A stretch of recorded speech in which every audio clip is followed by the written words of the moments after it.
आज मैं बात करने वाला हूँ भोजपुरी के एक्शन के गैस और मिश्रा के न्यू भोजपुरी जिस मूवी का नाम है लाडो 2।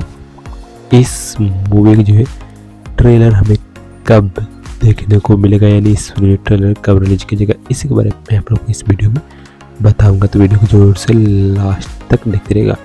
लेकिन लाडो 2 मूवी जो है इस मूवी ट्रेलर रिलीज जानने से पहले अगर आप इस वीडियो को लाइक नहीं किए हैं तो वीडियो को लाइक कर दें, और चैनल पर नए हैं तो चैनल को सब्सक्राइब करके घंटा को ऑल पर सेट कर ले। लाडो 2 मूवी, इस मूवी ट्रेलर जो है बहुत जल्दी देखने को मिलेगा। हालांकि डेट निकल कर नहीं आया, लेकिन लाडो 2 मूवी का जो ट्रेलर जो है बहुत जल्द इसलिए देखने को मिलेगा क्योंकि लाडो 2 भोजपुरी मूवी जो है इस मूवी शूटिंग पूरी तरह से कंप्लीट कर लिया गया है।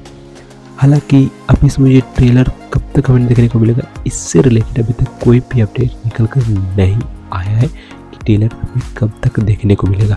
हालांकि जब भी इस movie trailer confirm release date निकल कर आएगा तो मैं आप लोगों को वीडियो बनाकर बता दूंगा।